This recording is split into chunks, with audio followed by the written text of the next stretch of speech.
घरच्यांचा विरोध असूनही वैदेहीने सारंगसोबत पळून जाऊन लग्न केले. खरं तर सारंग परप्रांतीय होता. उच्च माध्यमिक शिक्षणासाठी तो पुण्याला आला होता आणि वैदेही पाटील घराण्यातील घरंदाज मुलगी होती. 10वी झाल्यानंतर तीही पुढील शिक्षणासाठी पुण्याला आली. तिथेच त्या दोघांची ओळख झाली. भाषा, राहणीमान, खाण्यापिण्याच्या सवयी सारे काही फार वेगवेगळे होते त्या दोघांचेही. पण म्हणतात ना, प्रेम कसलेही बंधने नियम पाहत नाही. व्हायचे असेल तर ते कुठेही कोणासोबतही होते. लग्न करून दोघेही पुण्याला निघून आले. लग्न झाले तेव्हा ते दोघेही कॉलेजच्या दुसऱ्याच वर्षाला होते. अचानक लग्न केल्यामुळे दोघांचेही शिक्षण थांबले. खरं तर दोघांचीही पुढे शिकण्याची फार इच्छा होती. पण वैदेहीच्या घरच्यांना त्या दोघांबद्दल कळाले आणि ते तिथेच अर्धवट शिक्षण सोडून तिला कायमचे गावी घेऊन गेले आणि तिच्या लग्नाचे पाहू लागले. इकडे सारंगला तिच्याशिवाय एक क्षणही जगणे अशक्य झाले होते. तो तिला भेटण्यासाठी तिच्या गावी गेला आणि तिथूनच ते दोघे पुण्याला निघून आले. पुण्यात आल्यानंतर सारंग नोकरी करू लागला. पुण्याला आल्यानंतर त्यानेही त्याच्या घरच्यांना वैदेहीबद्दल सांगितले. पण त्याच्या घरच्यांनीही त्याला परजातीय मुलीसोबत लग्न करण्यासाठी विरोध केला. वैदेहीलाही मात्र आशा होती की कधी ना कधी तिच्या घरचे तिला समजून घेतील. लग्न झाल्यापासून तिने 1-2 वेळा घरी फोनही केले, पण तिचा आवाज ऐकून तिच्या घरचे सरळ फोन ठेवून द्यायचे. सारंग तिच्यावर जीवापाड प्रेम करायचा. तिला घरच्यांची आठवण होऊ नये म्हणून खूप प्रयत्न करायचा. पण कोणी काहीही केले तरी आईवडिलांची जागा नाही भरू काढू शकत. सारंगने लग्न केल्यावरही त्याच्या घरी एकदा फोन केला, पण त्याच्याही घरच्यांनी त्याच्या लग्नाबद्दल ऐकून त्याच्यासोबतची त्यांची सर्व नाती तोडली. दोघांचेही त्यांच्या घरच्यांसोबत सगळे संबंध संपले. पण तरीही कोणाच्याही आधाराशिवाय ते दोघेही खूप छान राहायचे. एक दिवस सारंगने आईची आठवण आली म्हणून सहज त्याच्या घरी फोन केला. तेव्हा त्याला त्याची आई खूप आजारी असल्याचे कळाले. तो आईला पाहण्यासाठी गावी निघाला. वैदेहीला इथे एकटीला सोडून जाणे त्याला योग्य वाटत नव्हते. पण वैदेहीसोबत लग्नाला त्याच्या घरच्यांनीही विरोध केला होता आणि त्यात त्याची आई आजारी असल्याने त्याला वैदेहीला घेऊन जाणे बरोबर वाटले नाही. शेवटी तो एकटाच जायला निघाला. निघताना त्याने वैदेहीला घर खर्चासाठी थोडे पैसे दिले आणि 2-4 दिवसात परत येतो सांगून निघाला. वैदेहीला खूप भीती वाटत होती, सारंग पुन्हा येईल की नाही याची. पण सारंगने तिला वचन दिले होते, काहीही झाले तरी नक्की परत येईन. तो जाण्याआधी तिच्यावर कधीही एकटी राहण्याची वेळ आली नव्हती. पण तरीही ती एकटी राहिली, सारंग येण्याची वाट पाहत. सारंग जाऊन साधारण 15 दिवस झाले होते, तरीही तो आला नाही.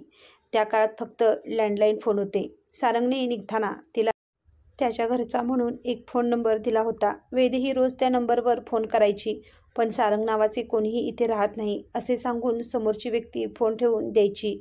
पुढे पुढे तर तिचा आवाज ऐकला की त्या नंबरवर जे कोणी यायचे ते फोन ठेवून द्यायचे. वैदेहीला काय करावे काहीही सुचत नव्हते, पण वाट पाहण्याशिवाय तिच्याकडे काहीही पर्याय नव्हता. पुन्हा घरी जाण्याचा तर ती विचारसुद्धा करू शकत नव्हती. सारंग जाऊन महिना होत आला. घरमालक भाडे घेण्यासाठी आल्यावर वैदेहीने घर खर्चासाठी सारंगने जे काही पैसे दिले होते ते घरमालकाला देऊन टाकले.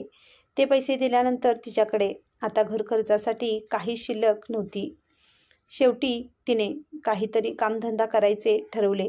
पण अंगावरच्या कपड्यावर तिने घर सोडले असल्यामुळे तिच्याकडे कोणतेही शैक्षणिक कागदपत्र नव्हते. त्यामुळे शिक्षण असूनही तिला नोकरी मिळणे अशक्य झाले होते. आता पोट भरण्यासाठी तिच्याकडे घरकामाशिवाय काहीच पर्याय उरला नव्हता. पण तिथेही ती खचली नाही. घरंदाज पाटील घराण्यातली पोर असूनही ती धुणीभांडी करायलाही लाजली नाही. पण म्हणतात ना, वाईट वेळा आल्या की चारही दिशेने येतात, तसेच काहीसे तिच्यासोबत घडत होते. दिसायला खूप सुंदर असल्याने एकतर तिला कोणी काम द्यायचे नाही आणि दिलेच तरी त्या घरातील पुरुष तिच्याकडे वाईट नजरेने बघायचे.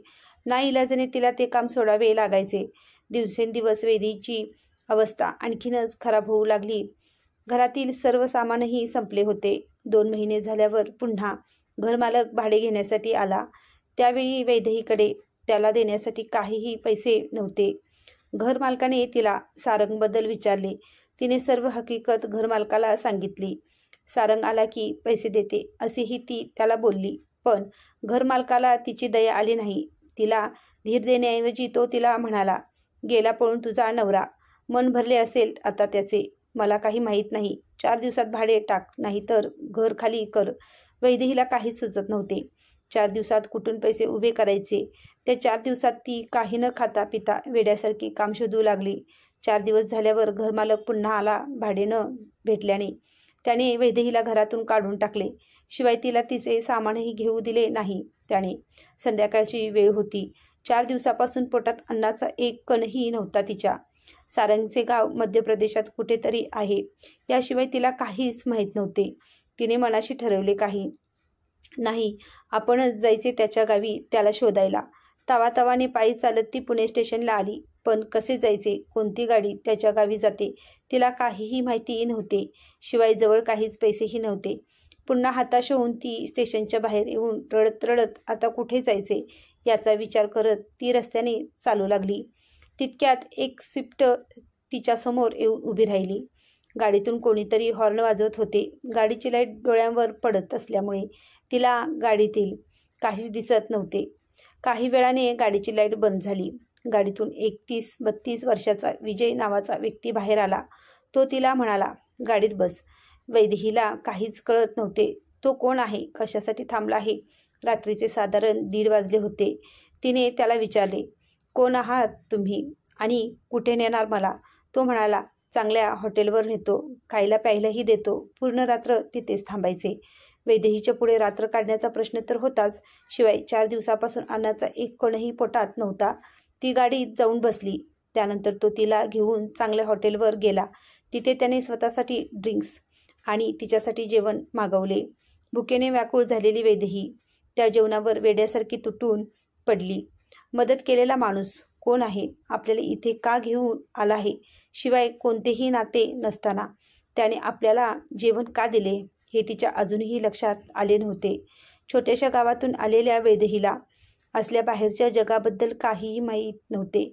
पोटभर जेवण झाल्यावर ती दिवसभराच्या वणवणीने थकल्यामुळे जाऊन झोपली. विजयचे पिऊन झाल्यावर तो वैदेहीला उठवू लागला. वैदेहीला जाग आली. विजय अर्धनग्न अवस्थेत तिच्यासमोर उभा होता. तो तिला तिचे कपडे काढण्यासाठी जबरदस्ती करू लागला. वैदेहीला काहीच कळत नव्हते. भेटल्यापासून देवासारखा वाटणारा विजय अचानक असा वागू लागल्याने तिचाही फार गोंधळ उडाला होता. तिने त्याच्याकडे तिला सोडण्यासाठी खूप विनवणी केली, पण तोपर्यंत केलेली नशा विजयच्या डोक्यावर चढली होती. त्याला त्याच्यासमोर असणाऱ्या सौंदर्याच्या उपभोगाशिवाय काहीही सुचत नव्हते. अखेर वैदेहीचे त्याच्या ताकदीपुढे काहीही चालले नाही. परिस्थितीपुढे हताश झालेल्या वैदेहीकडे जे काही होते ते होऊन देण्याशिवाय दुसरा काहीही पर्याय नव्हता. विजय मात्र संपूर्ण रात्रभर तिच्या शरीरावर स्वतःच्या शरीराची भूक भागवत राहिला. दुसऱ्या दिवशी विजय स्वतःचे आवरून घरी जायला निघाला. वैदेही पलंगावर स्वतःचे अश्रू पुसत बसली होती. विजयने तिला तिची किंमत विचारली. त्या रात्री वैदेहीचे सर्व काही उद्ध्वस्त झाले होते. विजयने तिला पोटभर अन्न खाऊ घालण्यासाठी जबरदस्ती केली की तो देणाऱ्या पैशांची किंमत वसूल करण्यासाठी तिला काहीच कळत नव्हते. विजयने पुन्हा विचारले, अगं सांग, किती घेतेस एका रात्रीचे? वैदेही म्हणाली, किती घेतात? किती देणार तुम्ही मला? काय किंमतची वाटते मी तुम्हाला? विजय म्हणाला, तू सांग ना, नेहमी किती घेतेस तू? वैदेही म्हणाली, मला नाही माहीत. भुकेसाठी मजबुरीने केलेल्या कामाचे किती पैसे घेतात ते? विजय तिच्याकडे आश्चर्याने पाहून म्हणाला, म्हणजे? वैदेही म्हणाली, 4 दिवस काही खाल्ले नव्हते. तुम्ही जेवण देतो म्हणालात म्हणून मी तुमच्या गाडीत येऊन बसले.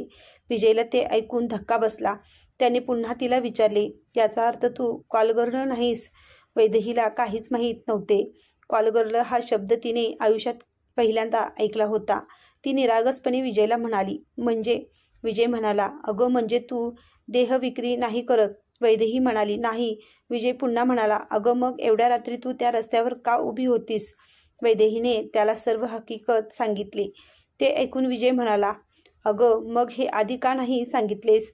मला नव्हते माहीत. तुम्ही मला काय समजून थांबवलात? शिवाय मला रात्र कुठेतरी काढायचीच होती. भूकही लागलेली. तुम्ही चांगल्या घरचे दिसलात म्हणून मी तुमच्यावर विश्वास ठेवून तुमच्या गाडीत येऊन बसले. ते ऐकून विजयला स्वतःचीच लाज वाटू लागली. त्याला त्याच्या वागण्याचा खूप पश्चाताप होऊ लागला. त्याने वैदेहीला विचारले, आता काय करणार, कुठे जाणार? त्यावर वैदेही म्हणाली, मलाच ठाऊक नाही. आई बाबा तर मला उभेही करणार नाहीत. सारंगचाही माझ्याकडे पत्ता नाही. तो वैदेहीला म्हणाला, मला माफ कर, मी तुझा अपराधी आहे. सांग मला आता मी तुझी कशा प्रकारे मदत करू? वैदेही म्हणाली, पैसे देण्यापेक्षा मला कुठे काम लावलं तर बरे होईल. खूप उपकार होतील तुमचे. विजय म्हणाला, उपकार नाही ग, तुला मदत करणेच माझे प्रायश्चित्त असेल. आता माझे स्वतःचे कॉफी शॉप आहे. इतर कामामुळे मला तिकडे लक्ष नाही देता येत. तूच सांभाळ इथून पुढे ते. आणि राहण्याचे म्हणशील तर इथे माझा स्वतःचा फ्लॅट आहे. मी तिथे एकटाच राहतो. तिथे राहतो माझ्यासोबत. विजयला झालेला पश्चाताप तिला त्याच्या डोळ्यात स्पष्ट दिसत होता. शिवाय तिच्याकडे त्याचा आधार घेण्याशिवाय काहीही पर्याय नव्हता. ती काहीही न बोलता त्याच्यासोबत त्याच्या घरी जायला तयार झाली. जाता जाता विजय तिला काही कपडे घेऊन दिले. दुपारी तिला घरी सोडून तो त्याच्या कामासाठी निघून गेला. विजयचे घर खूप सुंदर होते, पण विजय एकटाच राहत असल्याने अस्ताव्यस्त तर होतेच आणि खूप कचराही झाला होता घरात. संध्याकाळी विजय घरी आला तेव्हा तो पाहतच राहिला घराकडे. त्याने पुन्हा खात्री करून घेतली की आपण आपल्याच घरात आलो आहे का. घरात जराही पसारा दिसत नव्हता. प्रत्येक वस्तू व्यवस्थित जिथल्या तिथे ठेवली होती. खूप प्रसन्न वाटत होते त्याला. किचनमधून छान आल्याच्या चहाचा वास येत होता. तितक्यात देवघरातून घंटीचा आवाज आला. अगरबत्ती हातात घेऊन काहीतरी पुटपुटत वैदेही देवघरातून अगरबत्ती घरभर फिरवत बाहेर आली. अचानक विजयला हॉलमध्ये पाहून दचकली आणि त्याला म्हणाली, बापरे, घाबरले ना मी. कधी आलात तुम्ही? विजय म्हणाला, केव्हाच आलो आहे. सॉरी. सवयीप्रमाणे माझ्याकडच्या चावीने दरवाजा उघडून आत आलो. वैदेही म्हणाली, अच्छा ठीक आहे, फ्रेश होऊन या, मी चहा आणते. वैदेही दोघांनाही चहा घेऊन आली. विजय चहा पिता पिताच संपूर्ण घराकडे पाहत होता. वैदेही म्हणाली, काय पाहत आहात एवढे? विजय म्हणाला, खूप छान ठेवले आहेस घर तू. थँक्स. आज पहिल्यांदा हे घर घरासारखे दिसत आहे. वैदेही म्हणाली, एवढे कुठे काय केले आहे, फक्त घरातील वस्तू जिथल्या तिथे ठेवल्या आहेत. खरं तर तुमचे घरच खूप छान आहे. पुन्हा विजय म्हणाला, बरं ते जाऊ दे, तुझ्याकडे सारंगचा फोटो आहे का? वैदेही म्हणाले, हो आहे, पण माझ्या सामानामध्ये आहे. घरातून काढल्यावर भाडे न दिल्यामुळे घरमालकांनी माझे सर्व सामान त्याच्याकडेच ठेवून घेतले. भाडे दिल्यावरच घेऊन जा बोलले. वैदेहीने विचारले, कशाला हवा आहे तुम्हाला फोटो? विजय म्हणाला, काही नाही, असंच उद्या जाऊन आपण तुझे सामान घेऊन येऊ. दुसऱ्याच दिवशी ते दोघे जाऊन सामान घेऊन आले. त्याच दिवशी वैदेही कॉफी शॉपलाही गेली. पहिल्याच दिवशी तिने सर्व काम समजून घेतले. घर आणि कॉफी शॉप ही छान सांभाळू लागली होती ती. पुढे विजय आणि वैदेहीमध्ये खूप छान मैत्री झाली. पण वैदेहीला नेहमी प्रश्न पडायचा, विजयला कोणीच कसे नाही, तो एकटाच का राहतो, त्याचे नातेवाईक कुठे आहेत? न राहून एक दिवस तिने विजयचा मूड पाहून त्याला त्याच्याबद्दल विचारले. विजय तिला म्हणाला, सांगणे गरजेचेच आहे का? वैदेही म्हणाली, हो प्लीज, आज सांगा, पुन्हा कधीही नाही विचारणार. तेव्हा विजय म्हणाला, कॉलेजमध्ये असताना माझे एका मुलीवर फार प्रेम होते. तिची परिस्थिती खूप नाजूक होती. शिवाय आमची जातही वेगळे, त्यामुळे आमच्या घरच्यांनी आमच्या लग्नाला विरोध केला. शेवटी लग्न होत नसल्याने तिने आत्महत्या केली. ती गेल्यापासून मी खूप दारू प्यायला लागलो. माझ्या मनस्थितीपेक्षा माझ्या घरच्यांना त्यांची गावातील प्रतिष्ठा जास्त महत्त्वाची वाटत होती. त्यामुळे त्यांनी मला प्रॉपर्टीतील माझा हिस्सा देऊन घरातून हाकलून दिले. त्यानंतर मी इकडे येऊन एकटा राहू लागलो. खरं सांगू, तुझ्यात आणि मी जिच्यावर प्रेम करत होतो तिच्यात मला काहीच फरक वाटत नाही. तिने परिस्थितीपुढे हार मानून जीव दिला आणि तू परिस्थितीमुळेच जीवा इतके मौल्यवान तुझे चारित्र्य दिलेस. माझ्यासाठी तुमच्या दोघींचेही पावित्र्य एकसारखेच आहे. तिच्यासाठी तेव्हा मला काहीच करता आले नाही, पण तुझ्यासाठी जीवात जीव असेपर्यंत करणार. विजयचे बोलणे ऐकून वैदेही रडू लागली. तिला रडताना पाहून विजय ताडकन घरातून निघून गेला. वैदेहीला कल्पना होती तो कुठे गेला असेल याची.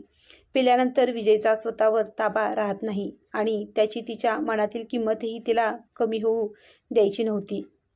म्हणून ती तो येण्याआधीच झोपण्याचे नाटक करू लागली. काही वेळाने विजय दरवाजा खोलून आत आला. धडपडत तो वैदेहीच्या खोलीकडे तिला आवाज देत देत गेला. वैदेही घाबरली होती. घाबरून डोळे मिटून अंग चोरून झोपून मनातल्या मनात देवाचा धावा करू लागली ती. तिला झोपलेली पाहून विजय तिच्या आणखी जवळ गेला. त्यानंतर ती खूप जास्त घाबरली. विजय तिच्याजवळ गेला. धडपडतच त्याने तिच्या अंगावर चादर टाकली आणि बाहेर येऊन हॉलमध्ये सोफ्यावर झोपून गेला. वैदेहीला फार वाईट वाटले. त्याच्याबद्दल इतका वाईट विचार केल्यामुळे तिच्या मनात विचार आला, विजय काही खाल्ले नसेल तर ती पटकन उठून बाहेर आली. तिने त्याला उठवण्याचा खूप प्रयत्न केला, पण त्याला जाग आली नाही. वैदेहीने त्याचे बूट आणि मोजे काढून ठेवले आणि त्याला व्यवस्थित झोपवून तीही स्वतःच्या खोलीत जाऊन झोपली.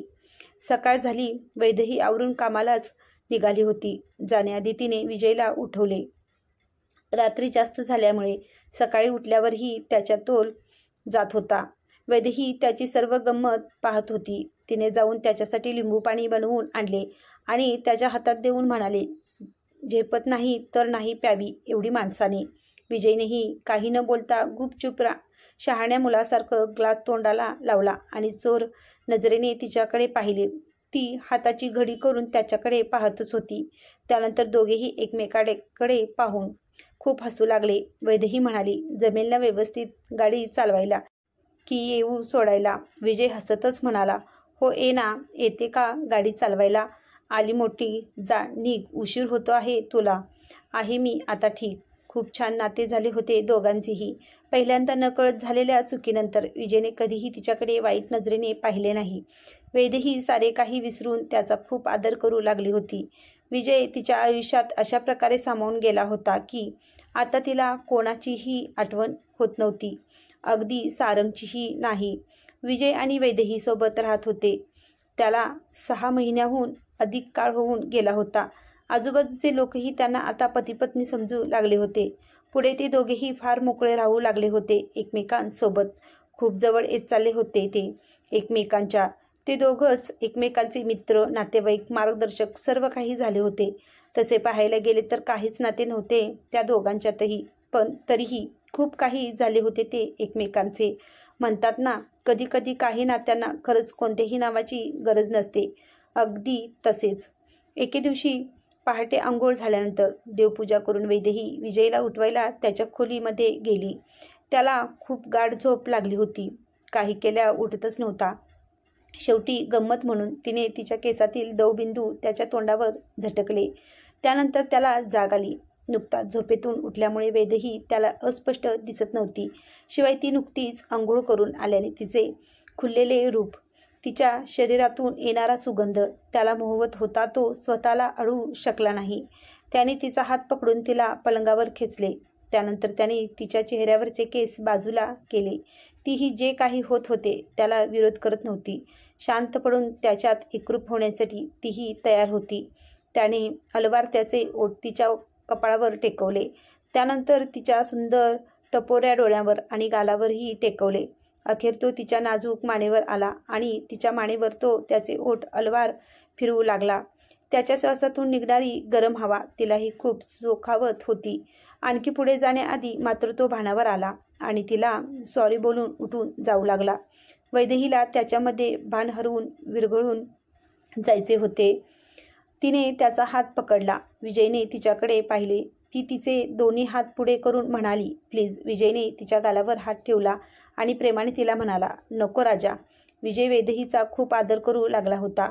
कोणतेही नात्याशिवाय तिच्या इतके जवळ जाणे आता त्याला बरोबर वाटत नव्हते. खरं तर दोघेही एकमेकावर खूप प्रेम करू लागले होते. वैदेहीची अवस्था थोडी वेगळी होती. तिला तिचे त्याच्यावरचे प्रेम व्यक्त करता येत नव्हते.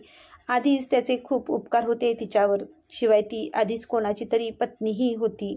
त्याच दिवशी उठल्यावर विजयने तिच्यासोबत लग्न करण्याचा निर्णय घेतला.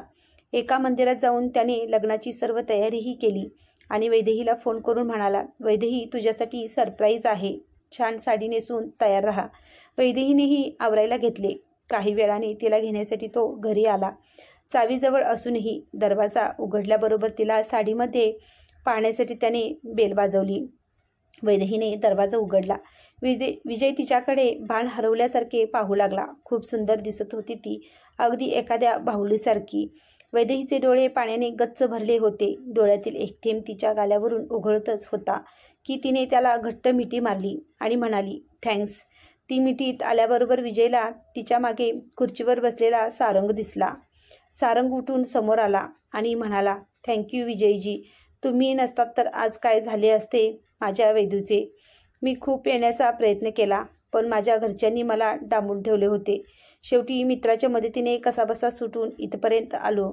तुम्ही पेपरमध्ये जाहिरात दिली म्हणून मी तिला शोधू शकलो, नाहीतर जवळजवळ मी तिला गमावलेच होते.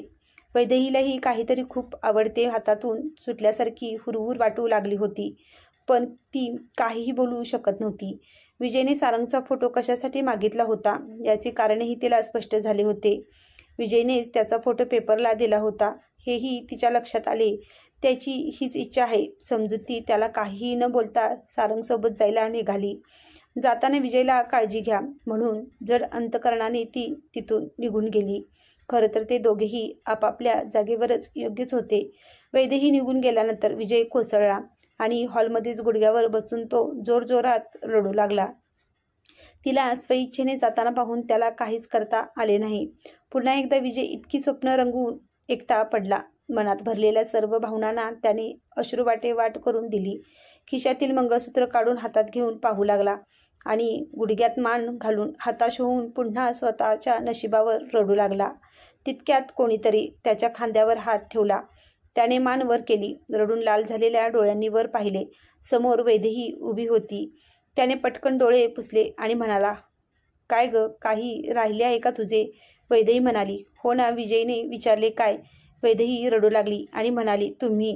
विजय तिच्याकडे पाहतच राहिला आणि म्हणाला, म्हणजे? वैदेही लटक्या रागाने त्याला फटके मारू लागली आणि म्हणाली, मूर्ख, गाढव, बधीर, बावळट, इतके प्रेम करत होतात मग सांगितले का नाहीत? विजयने रडत रडतच तिला घट्ट मिठी मारली आणि म्हणाला, सांगणारच होतो आज तर गेलीस निघून त्याच्यासोबत.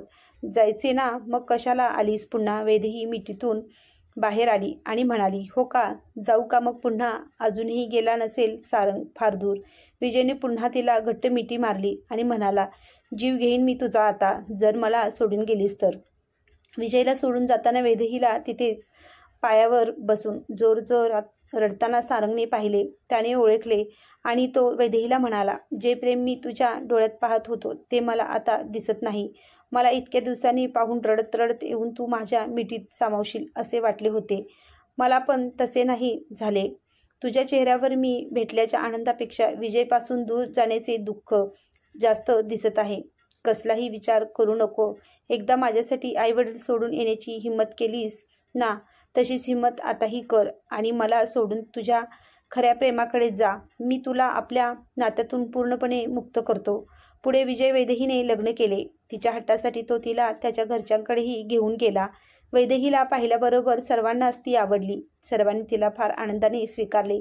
पुढे तिच्या वाढदिवसादिवशी त्याने तिला जगातील सर्वात महाग सरप्राईज द्यायचे ठरवले. तिच्या सासरचेही सर्व आले होते. वैदेही खूप खुश होती. केक कापण्याआधी वैदेहीने विचारले, अहो माझे सरप्राईज? विजय म्हणाला, हो देतो थांब. त्याने तिचे डोळे त्याच्या हाताने झाकले आणि म्हणाला, 1, 2 आणि 3 सरप्राईज आणि डोळ्यावरचा हात काढला. सरप्राईज पाहून वैदेही वेड्यासारखी रडू लागली. कारण सरप्राईजच तसे होते. सरप्राईज म्हणून विजयने तिला तिचे आईबाबा आणि भाऊ परत दिले होते. आज सगळ्यांना पुन्हा मिळवून ती खूप सुखात आहे. नेहमी आईवडील त्यांची मुलगी कन्यादान करून दुसऱ्या मुलाला देतात, पण विजय पहिला नवरा असेल की ज्याने लग्न करून एका आईबाबांना त्यांची मुलगी आणि मुलीला तिचे आईबाबा पुन्हा दिले. काही निर्णय चुकले होते माझेही आणि भरकटून गेले होते मी माझ्या स्वप्नांच्या जगात. एकाच नात्यात गुंतून घेतले होते स्वतःला. दुसऱ्यांच्या भावनाचे जराही भान नव्हते मला.